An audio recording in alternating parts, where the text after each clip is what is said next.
Hey guys, G here. Welcome back to Luna Geckos. You know what? I bet you've heard, read, listened to, or even been told directly by a breeder to breed what you like, or work with what you like, or keep what you like. I've even given that exact same advice. But is it actually bad advice? Definitely. Maybe? Absolutely not. Well, there you go. No straightforward answer on that question. You know why? Because it depends on your intentions. And that's what we're going to talk about today. So listen to the intro, and when we get back, we'll get into it. Check the mic and make sure it sound right, boys.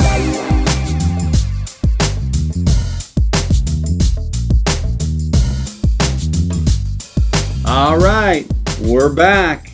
So let's talk about intentions. What are your intentions? Do you just love reptiles and you want to keep a few? Maybe breed them? But you really don't care about what it costs or if you can possibly make money or not? Then breed what you like is absolutely good advice for you. However, what this video is for are people with different intentions. People that either want to have a self-sustaining hobby where they can keep what they like and breed geckos, but also want to sell some of them and make enough money to sustain the hobby, so they don't have to come out of pocket every time they have to feed, breed, or keep geckos. And then there's the next group, folks like us here at Luna Geckos, where we actually want to make money, and we think about it like a business. In those two examples, the hybrid model and the business model, breed what you like is absolutely bad advice. Let's talk about it.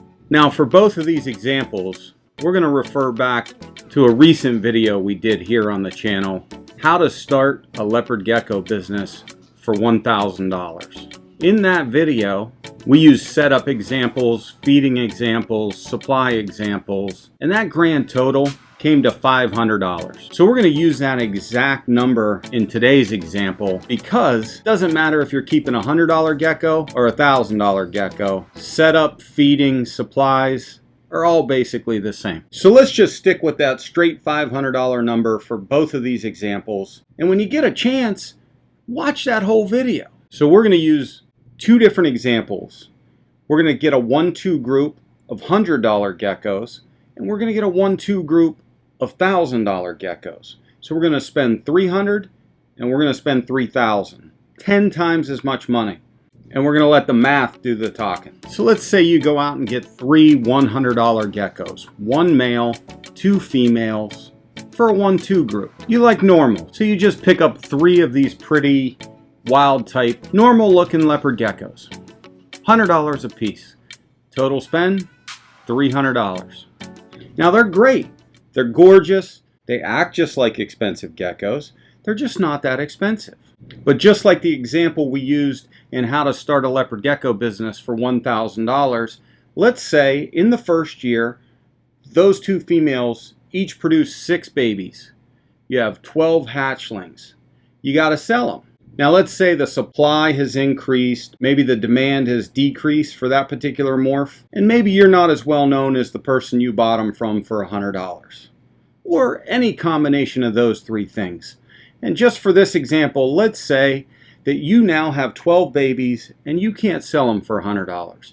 Conservatively, you can get half of what your original investment per animal was. $50 per gecko. So what do you get?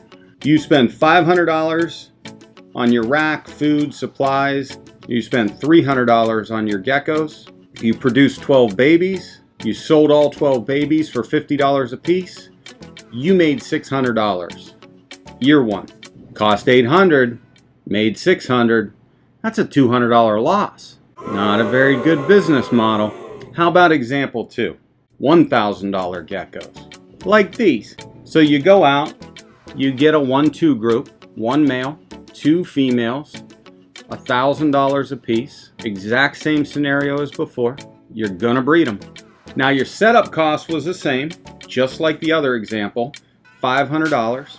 Now your geckos were $3,000. So you have a total investment of $3,500. Woo!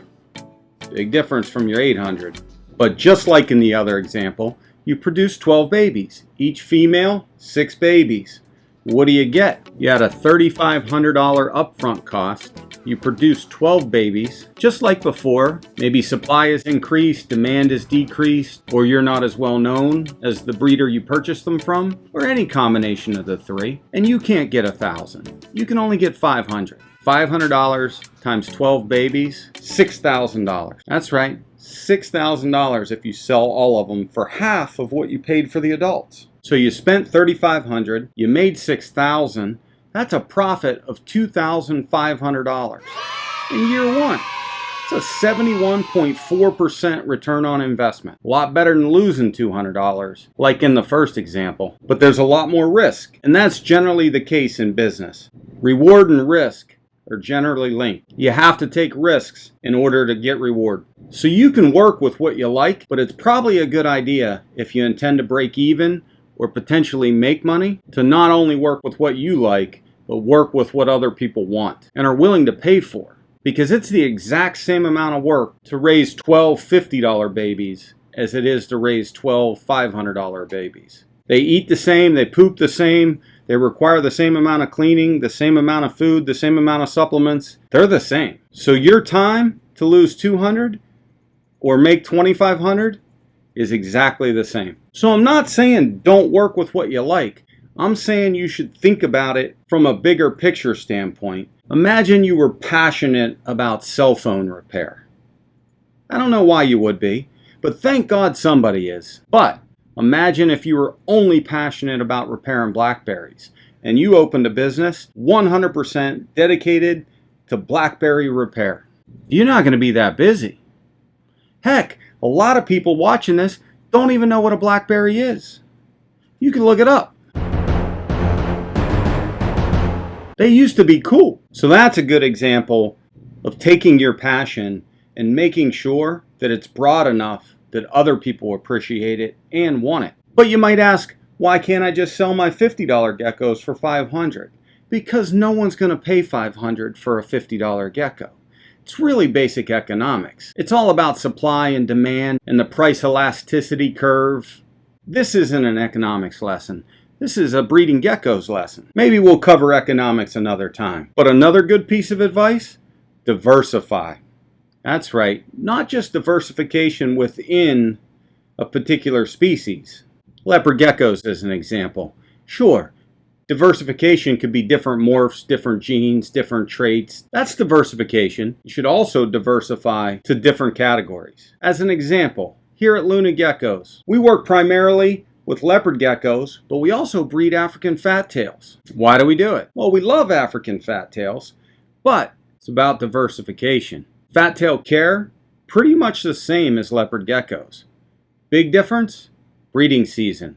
African fat tails start breeding in December, which means we have babies ready to go in April and May. Sometimes even March, which is right about the time that leopard geckos are just getting going.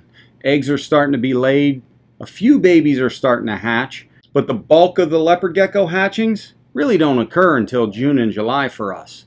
Our breeding season, like a lot of people's breeding season, is that January, February to June, July, with the bulk of our babies coming out in July and August. So we have fat tails available in April, May, June, July, until they're sold out. And we start getting a lot of leopard geckos around May, June, July, August, September, October. See that? We diversified and we expanded our product offering and extended the amount of time that we have product available. But we still have a gap, those winter months. Enter New Caledonian geckos. We work with crested, gargoyle, Saracenorum, and Urodactylodes. And they're pumping out eggs all the time. We hatch them out, we raise them up, and we start listing them in the fall. So that gives us September, October, November, December, January, February, all filled up with available New Caledonian geckos. Diversified product offering. Product available year-round on lunageckos.com. And there's even more diversification. We got merch. lunageckos.shop. Don't have to breed these. So there you go. The answer to the question. Kinda. There's not a real good, straightforward answer. It really depends on you. Depends on what your intentions are and what you want to get out of this. So think about it. Think about it more broadly than just the simple answer of work with what you like. If you like this video, please like it, share it with your friends, comment down below, and above all, hit that subscribe button and ring that notify bell so you don't miss content like this. You know what you'll never miss? Sunday. That's right. Every Sunday, right here on Luna's channel, 11 a.m. Central Standard Time, new episode. Don't miss it. So until Sunday, I'm G. That's Miss Poppy Dog. See ya. Whew. Come on, Pop. Hot in here today. It sound right, boy.